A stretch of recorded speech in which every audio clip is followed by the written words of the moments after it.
மக்கள் அனைவருக்கும் வணக்கம். இந்த வீடியோவில் பார்த்தீங்கன்னா மோடி வந்து நம்ம தமிழ்நாட்டுக்கு வந்திருந்தார், கல்பாக்கத்துக்கு வந்திருந்தார். அதுக்கப்புறம் பார்த்தீங்கன்னா சென்னை நந்தனத்தில் வந்து ஒரு மேடையில் வந்து பேசிட்டு போயிருந்தார். அந்த மேடையில் என்ன வந்து பேசினார், தமிழ்நாட்டுக்கு எதனா புது திட்டம் கொண்டு வந்திருக்காரா. அதுக்கப்புறம் பார்த்தீங்கன்னா அவர் வந்து போன பின்னால் உடனே எய்ம்ஸ் வந்து கட்டுறதுக்கு வந்து ஸ்டார்ட் பண்ணியிருக்காங்க. அது வந்து ஒரு அரசியலுக்காக தான், அது நல்லாவே தெரியுது. தமிழ்நாட்டு மக்கள் வந்து எப்பவுமே ரொம்ப அறிவை சார்ந்தவர்கள், அது வந்து நல்லாவே புரிஞ்சுக்குவாங்க. அது மட்டும் இல்லாமல் திமுக அழிக்கணும்னு சொல்லிக்கிறது நாம். அதுக்கப்புறம் இந்த என்ன வந்து குடும்பம் பற்றி திட்டுறாங்க, எனக்கு வந்து குடும்பம் இல்லைன்னு சொல்லி லாலு பிரசாத் யாதவ் வந்து பேசினான்னு சொல்லிட்டு, அதாவது டெல்லியில் வந்து நடந்துச்சு மீட்டிங்கு, பெரிய மீட்டிங்கு. நல்ல நிறைய கூட்டம் வந்து வந்திருந்தாங்க அவங்களுக்கு. ராகுல் காந்தி, தேஜஸ்வி யாதவ், அதுக்கப்புறம் லாலு பிரசாத் யாதவ், அவங்களுக்கெல்லாம் நல்ல வந்து ஒரு கூட்டம் வந்திருந்தாங்க. அதிலே வந்து சொல்லியிருந்தார் தேஜஸ்வி யாதவ், இருக்கிற யூபியிலையும் பீகாரில் இருக்கிற எல்லா சீட்டுமே வந்து 120 சீட்டுமே வந்து நாங்கள் ராகுலுக்கு ஜெயிச்சு கொடுப்போன்னு சொல்லிட்டு, நீங்கள் அடுத்த பிரதமராக வரும்னு சொல்லிட்டு ஒரு நம்பிக்கையும் ஒரு வாக்குறுதியும் வந்து அவங்களே கொடுத்துருக்காங்கன்னு சொல்லலாம்.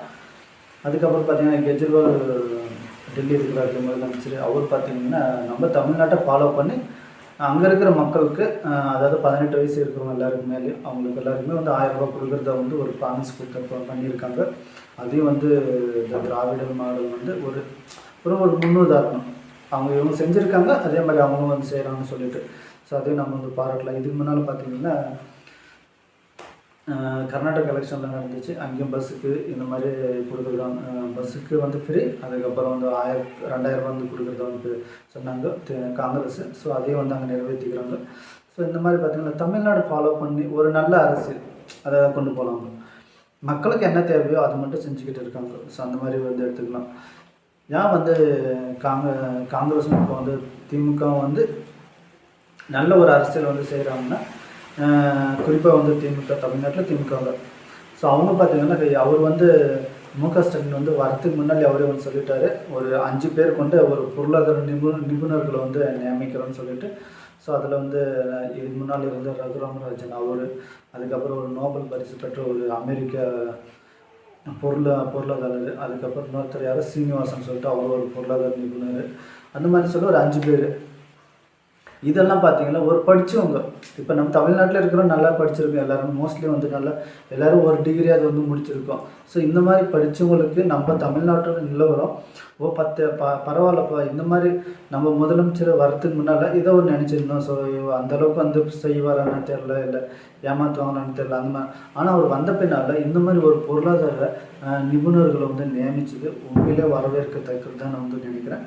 ஏன்னா நாமளே வந்து கஷ்டத்தில் இருக்கிறோம். அதாவது நம்ம கொரோனா டைமு, அது அப்போது பார்த்திங்கன்னா நிறைய கடன் வாங்க வேண்டியது இருந்துச்சு இந்த மாதிரி. ஸோ அந்த நேரத்தில் பார்த்திங்கன்னா தமிழ்நாட்டுக்கு என்ன தேவை, இந்த நேரத்தில் என்ன தேவை, சூழ்நிலைக்கு ஏற்ற மாதிரி இப்போதைக்கு இருக்கிற ப்ராப்ளத்தை வந்து நீக்கணும். அதுக்கப்புறம் பார்த்திங்கன்னா லாங் டைம் ப்ராப்ளம், ஒரு 5 வருஷத்துக்கு 10 வருஷத்துக்கான ஒரு டேர்ம் வந்து கொண்டு வரணும்னு சொல்லிட்டு. ஸோ அதுவும் ரகுராம் ராஜன்லாம் அவங்களாம் வந்து கொண்டு வந்தது உண்மையிலே வந்து ஒரு பெரிய விஷயந்தான். ஏன்னா வந்து அவங்களெல்லாம் அதாவது ஒரு சின்ன ஸ்டேட்டுக்கு வந்து நாம் செய்யணுமா, அந்த மாதிரி அவங்களுக்கான அப்பாயின்மெண்ட் கிடைக்கிறதோ, இல்லை ஒரு நோபல் பரிசு பெற்ற ஒருத்தர் நிபுணர் வந்து கிடைக்கிறதோ, அவங்களுக்குலாம் வந்து அவங்க உலகம் முழுக்க போவாங்க வருவாங்க. பட் ஆனால் அவங்களுக்காக ஒரு நம்மளுக்கு தமிழ்நாட்டுக்குன்னு ஓகே டைம் ஒதுக்கி நான் இந்த ஸ்டேட்டில் வந்து நம்ம ஒர்க் பண்ணுறோன்ட்டு ஒரு நாட்டுக்காக ஒர்க் பண்ணும்போது, ஒரு ஸ்டேட்டுக்காக ஒர்க் பண்ணும்போது அவங்களோட மனநிலை வந்து நம்மளால் புரிஞ்சிக்க முடியும். ஏன்னா இப்போ படித்தவங்க நம்ம தமிழ்நாட்டில் வந்து நிறைய பேர் இருக்காங்க. ஸோ இந்த மாதிரிலாம் இவங்க வந்து ஒரு சின்ன சின்ன விஷயத்தை நம்ம ஆராய்ச்சி பார்த்தாவே தெரியும். இப்போ இருக்கிற முதலமைச்சர் வந்து எந்தளவுக்கு தமிழ்நாட்டு மக்கள் மேலே ஒரு அக்கறையே இருக்காருன்னு சொல்லிட்டு. அதுக்கப்புறம் பார்த்திங்கன்னா இப்போ வந்திருந்தார் இல்லையா முதலமைச்சர், இந்த என்னது மயிலாடுதுறையிலேருந்து ஒரு கலெக்டர் ஆஃபீஸ் வந்து ஓப்பன் பண்ணி வச்சுருக்காரு 1.5 வருஷத்தில். அது தனி டிஸ்ட்ரிக்டாக ஆக்கி அதுக்கு ஒரு நன்றி வந்து தெரிவிச்சுக்கிறோம். ஸோ மோடியை பற்றி தான் பேசிக்கணும். மோடியை வந்து இப்போ என்ன பார்த்திங்கன்னா அந்த கூட்டம்லாம் பார்த்திங்கன்னா வெறும் 500 ரூபா, பிரியாணிக்கும் குவார்ட்டருக்கும் பிரியாணிக்கும் சொல்லுவாங்களோ அதே கூட்டம் தான் எல்லாருக்கும். வந்தவங்கெல்லாம் அந்த பொம்பளைங்கெல்லாம் எல்லாருமே ஹிந்திக்கார பொம்பளைங்க தான், நல்லாவே தெரியுது. ஹிந்தியில் பேசுகிற மட்டும் தான் அவங்க கற்றுறாங்க, தமிழ் பேசினா அவங்களுக்கு அந்தளவுக்கு புரியல. பக்கத்தில் இருக்கிற சென்னையில் இருக்க ஒர்க் பண்ணுற பசங்க, காஞ்சிபுரத்தில் இருக்கிறவங்க, பக்கத்தில் இருக்கிறவங்க, அது மாதிரி அவங்கள கூட்டின்னு வந்து ஒரு சாப்பாட்டுக்கோ இல்லை வாங்க போக்குவரத்து செலவு கொடுக்குறோன்னு சொல்லி அந்த மாதிரி வந்து அண்ணாமலை வந்து கூட்டின்னு வந்துருக்காங்க. இல்லை முருகன் இந்த மாதிரி வந்து இப்படியோ கூட்டத்தை சேர்த்திட்டாங்க, அவ்வளோதான். அதெல்லாம் ஓட்டு ஆகாது, அவ்வளோதான். வராங்க ஓஹோன்னு கத்துறாங்க, அவ்வளோதான். அந்த ஓஹோ ஆஹான்னு கத்திட்டு போகிறதுக்கு ஒரு கூட்டம் வந்தால் போதும்னு இவங்க நினச்சிக்கிறாங்க, அவ்வளோதான். அதாவது பார்க்குற மக்கள் வந்து 4 பேர் பேசணும், மோடிக்கு வந்து இவ்வளோ கூட்டம் வந்திருக்குன்னு வந்து பேசணும். பார்க்குற மக்களும் வந்து மோடி உண்மையிலே வந்து தலைவர் நல்ல தலைவராக வந்து ஒரு ஒரு பொய்யான ஒரு செய்தியை வந்து பரப்பணும். அது மட்டும்தான் இவங்களுக்கு, வேறு எதுவுமே இல்லை. ஒரு பொய்யான செய்தி வந்து எல்லா மக்கள்கிட்டையும் பரப்பணும். அது மட்டும் இல்லாமல் நம்ம சொல்கிறத 4 பேருக்கு நம்பிடணும். இந்த வடிவேல் காமெடி மாதிரி பொய் சொல்கிறோம் கீழே விடுறோம், நம்ம செஞ்சுருந்து 4 பேருக்கு தெரியுதான்ற அந்த மாதிரி ஒரு காமெடி பீஸ் தான் எங்கள் மோடியும் அவங்கள இருக்கிற சுற்றி இருக்கிற கும்பலும் சரி. ஸோ அந்த ஒரு மீட்டிங்கில் என்ன பேசியிருந்தான்னு பார்த்தீங்கன்னா, திமுக அழிச்சிடுவேன், அதுக்கப்புறம் ஒரு 11 லட்சம் கோடி வந்து இது ஒரு 10 வருஷத்தில் வந்து கொடுத்துருக்கோன்னு சொல்லிட்டு எல்முருகன் வந்து பேசியிருந்தார். திமுக அதுக்கப்புறம் இது வரைக்கும் திமுக அடித்த ஊழல்லாம் வந்து நம்ம தமிழ்நாட்டு மக்களுக்கு வந்து ரிட்டர்ன் வந்து கொடுக்க போகிறோம்னு சொல்லியிருந்தாங்க. இந்த மாதிரி இதை தொடர்ந்து ஒரு நிறைய விஷயம் வந்து பேசியிருந்தார். ஸோ மொதல் விஷயம் என்ன பார்த்தீங்கன்னா, அதில் எல்முருகன் வந்து பேசியிருந்தார், தமிழ்நாட்டுக்கு இது வரைக்கும் மோடி வந்த பின்னால் 11 லட்சம் கோடி வந்து கொடுத்துருக்குன்னு சொல்லிட்டு. ஆனால் இது வந்து யாருமே எந்த மீடியாவில் வந்து அந்தளவுக்கு பேசவே இல்லை. ஏன்னா 11 லட்சம் கோடின்றது சும்மா ₹1 ₹2 இல்லை, மக்களே நல்லா புரிஞ்சுக்குங்க. 11 லட்சம் கோடின்றது ஒரு வருஷத்துக்கு 1 லட்சம் கோடின்னா கூட நம்ம தமிழ்நாட்டோட கடனை பாதி அடைச்சிட்டு இருக்கலாம். அதாவது இப்போ இருக்கிற 7 லட்சம் கோடி கடன் சொல்கிறாங்க. ஸோ அதில் பார்த்திங்கன்னா நம்ம 5 லட்சம் கோடியோ இல்லை 4 லட்சம் கோடியோ வந்து நம்ம கடனை அடைச்சிருக்க வாய்ப்பு இருக்குது. அதை இவங்க கொடுத்ததா கணக்காமிச்சு இவங்க மிகப்பெரிய ஊழல் வந்து பண்ணியிருக்காங்க. இந்த சிஏஜி ரிப்போர்ட்டில் வந்து 7 லட்சம் கோடி ஊழல் வந்து நடந்திருக்காங்க சொல்லி பார்த்தீங்கன்னா, அதே மாதிரி இதுலேயும் அவங்க ஊழல் பண்ணியிருக்காங்க. இதுக்கு அதிமுகவுக்கு 100% பங்கு வந்து இருக்குது. ஏன்னா 11 லட்சம் கோடின்றது எவனா காதில் பூ சுற்றின்னு இருப்பான். கோயில் இருக்கிறான்லே மணி அடிக்கிறவன் அவங்க கடை போய் பிராமணர்களுக்கு வந்து சொல்லிங்கன்னா கூட 11 லட்சம் கோடி கொடுத்தான், ஆமாம் ஆமாம் தலையாட்டு போயிடுவான். ஆனால் நம்ம தமிழ்நாட்டு மக்கள் ரொம்ப விவசாயிங்க. ₹1 நாம்பெல்லாம் இன்றைக்கி கேஸ் இல்லை, என்னடா ₹500 ₹1000 ஏறி போச்சுன்றதுக்கு நம்ம ஐயோ இந்த தள்ளாடி நிற்கிறோம். ஆனால் 11 லட்சம் கோடி சும்மா மக்களே நினச்சி பாருங்கள். 11 லட்சம் கோடின்றது சும்மா ₹1 ₹2 அமௌண்ட் இல்லை. பல கண்டெய்னர் வந்து வைக்கணும், பல கண்டெய்னரில் அடுக்குனா தான் அவ்வளோ பெரிய அமௌண்ட் வந்து சேரும். ஓகேவா? இந்த மாதிரி 11 லட்சம் கோடி கொடுத்துருக்க வந்து பொய்யை வந்து சொல்லியிருக்காங்க. இல்லை உண்மையை கொடுத்துருந்தா கூட அதை வந்து ஊழல் பண்ணியிருக்க தான் அது 8% வாய்ப்பு இருக்குது. ஏன்னா 11 லட்சம் கோடினா இந்த தமிழ்நாட்டில் வந்து எவ்வளோ பெரிய வளர்ச்சி திட்டங்களை வந்து கொண்டு வந்துக்கலாம் தெரியுமா? தமிழ்நாடோட பொருளாதாரம் வந்து குறைஞ்சிருக்கும். அது மட்டும் இல்லாமல் காலேஜஸ், ஸ்கூல்ஸு, இது மாதிரி எவ்வளோ பெரிய கட்டமைப்புகளை வந்து உருவாக்கிக்கலாம் தமிழ்நாட்டுக்குள்ள.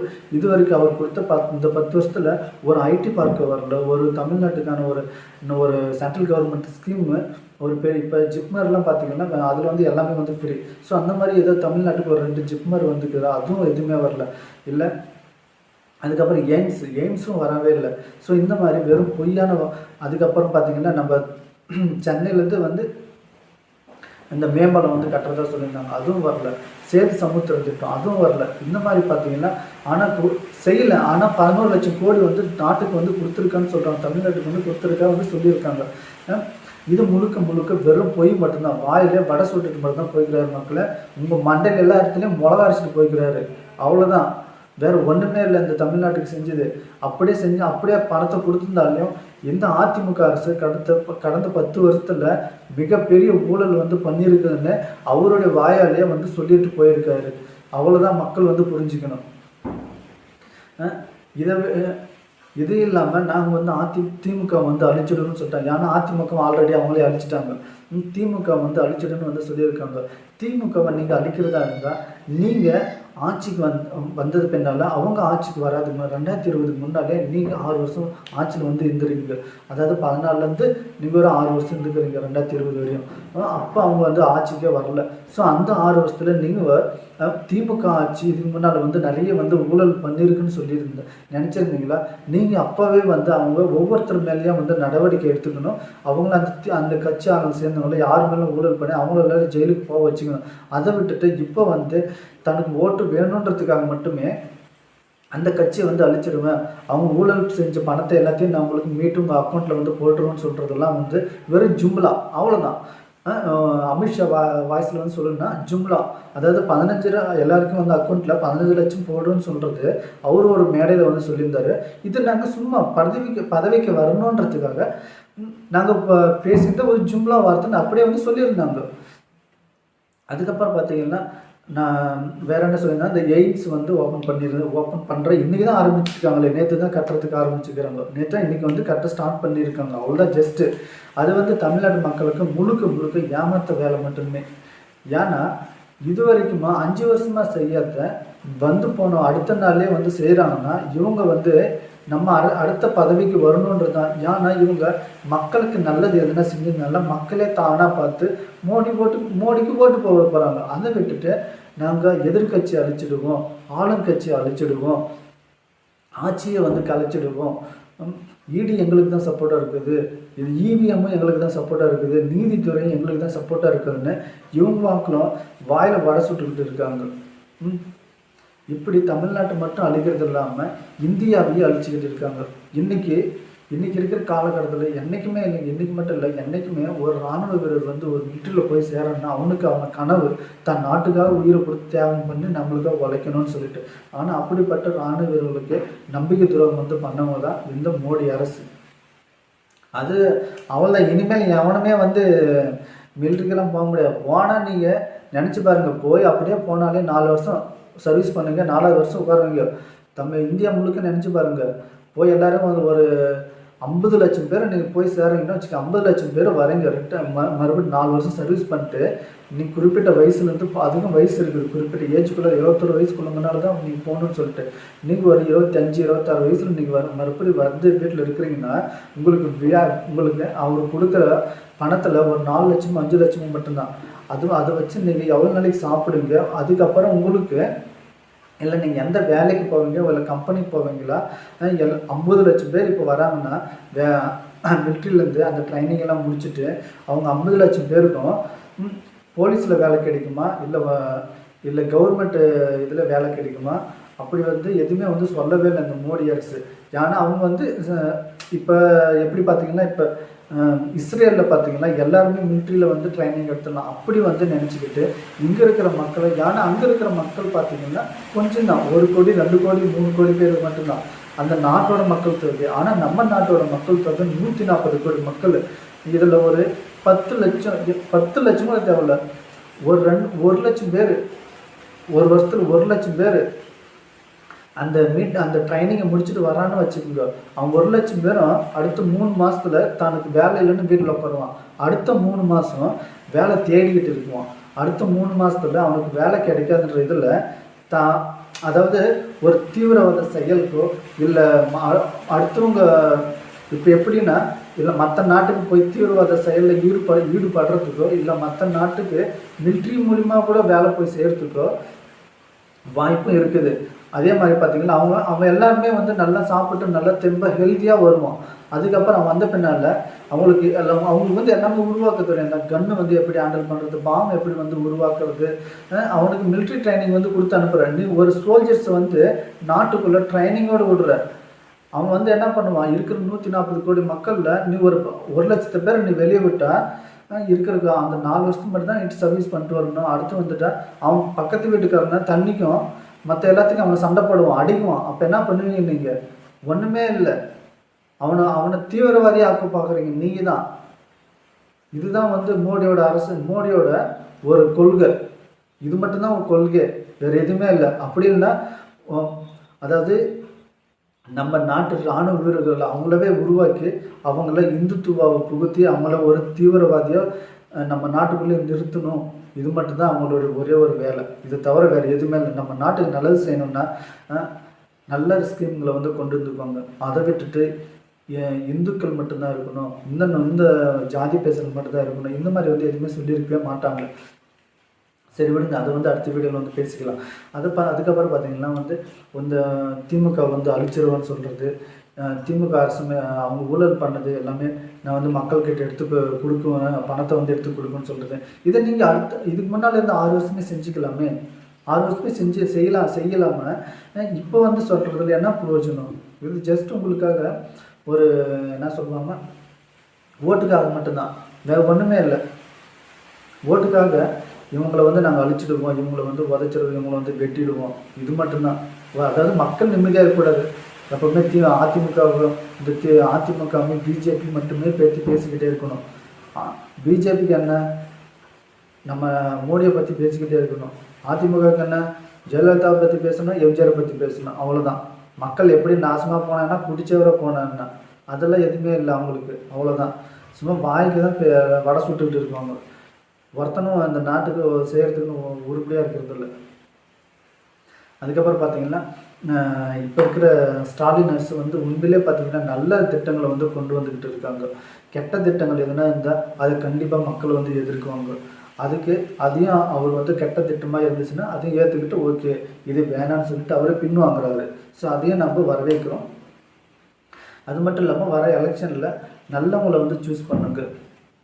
தொடர்ந்து வந்து நல்ல ஆட்களை வந்து தேர்ந்தெடுங்க. இந்த மாதிரி நம்ம தப்பான முடிவுகளை எடுக்கிறதுனால தான் நம்ம நாடு இந்த நிலைமையில் இருக்குது. 10 வருஷத்துக்கு முன்னால் இந்த ஒரு தப்பான முடிவு எடுத்ததுனால தான் நம்ம நாடு இன்னைக்கு இந்த நிலைமையில் வந்து இருக்குது. ஸோ மோடிக்கு இங்கே தமிழ்நாட்டில் ஒரு ஓட்டு கூட விலை போடுறதில்ல. அப்படியே விழுந்தாலும் அது வந்து ஒரு வேஸ்டான ஓட்டு தான். அவங்களுக்கு எப்படி ஜெயிக்கு அவங்களுக்கு ஒருத்த சீட்டும் வாங்குறதில்ல, ஒன்றும் வாங்குறதில்ல.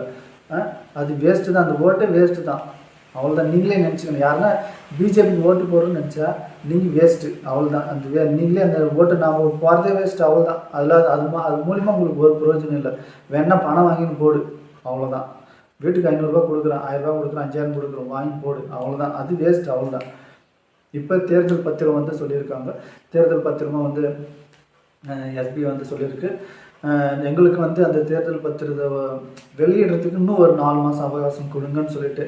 ஏன்னா இந்த நேரத்தில் வந்து வெளியிட்டால் யார் எந்தெந்த கம்பெனிஸ்லேருந்து இல்லை எவ்வளோ அரசியல் தலைவர்கள் வந்து எவ்வளோ பணத்தை வந்து கொடுத்துருக்காங்க, எல்லா அரசியல் தலைவர்களுக்கும் வந்து கொடுத்துருக்காங்க. அந்த மாதிரி ஒரு லிஸ்ட்டை வந்து வெளியிட்டால் அவங்க என்ன நினைக்குவாங்கன்னா மக்களுக்கு வந்து புரிஞ்சிடும் எந்த கட்சிக்கு வந்து அதிகமாக போயிருக்கு, எவ்வளோ எந்த தொழில் அதிகமாக செய்கிறவங்க வந்து பணத்தை வந்து அதிகமாக கொடுத்துருக்காங்க. அதானி கொடுத்துருக்காரு, அம்பானி கொடுத்துருக்காங்க, அதுக்கப்புறம் யார் டாட்டாவை கொடுத்துருக்காரு, இல்லை மித்த இருக்கிற தொழில் இருக்கிறவங்கள எவ்வளோ பேர் கொடுத்துருக்கான்னு சொல்லிட்டு ஒரு நல்லாவே தெரிஞ்சிடும் மக்களுக்கு. அதனால தான் இவங்க வந்து 4 மாதம் அவகாசம் வந்து கேட்டிருக்கான்னு சொல்லியிருக்காங்க. அது மட்டும் இல்லாமல் இதுக்கு முன்னால் நரசிம்மராவ் இருந்தார் பிரைம் மினிஸ்டராக. ஸோ அப்போ இருக்கும்போது அவங்களுக்கு அதாவது அவருடைய செல்வாக்கு வந்து குறைக்கணும்னு சொல்லிட்டு அப்போ இருந்த மினிஸ்டர்கள் வந்து எம்பி எம்எல்ஏஸ் வந்து அவங்க வந்து ஓட்டுக்கு பணம் வாங்கிட்டு நாடாளுமன்றத்துக்குள்ளே அவங்க வந்து ஓட்டு மாற்றி வந்து போட்டிருக்காங்க. ஸோ அது வந்து இனிமேல் யாருன்னா எம்பி எம்எல்ஏஸ் வந்து ஆட்சியை கவுக்கிற மாதிரியோ இந்த பணம் வாங்கி வந்து ஓட்டு போட்டால் அவங்களுக்கு வந்து சட்டம் வந்து பாதுகாப்பு கொடுக்காதுன்னு சொல்லியிருக்காங்க. ஆனால் இதை யார் வரவேற்றிருக்காங்க பார்த்தீங்கன்னா மோடி அரசு தான் இதை வரவேற்றுக்குது. ஏன்டா பண்ணுறதே நீங்கள் தான், எல்லா தில்லுமுழு வேலையும் பண்ணுறதே நீங்கள் தான், இதை நீங்களே வரவேற்கிறதுன்னு வேறு ட்விட்டர் வேறு போடுறீங்க. இதுக்கு ராகுல் காந்தி என்ன சொல்லியிருக்கிறாருன்னா ஓகே பார்க்கலான்றதான் அவங்க தான் சொல்ல முடியும். இந்த நாட்டில் ஒரு வெறும் இப்போ அடுத்த மோடி வரட்டும், நீங்கள் பேசுகிற உரிமையை கூட உங்களுக்கு ரத்து பண்ணுறாரா இல்லையா பாருங்கள். ஒரு மக்கள் வந்து இவ்வளோ தான் பேசணும்,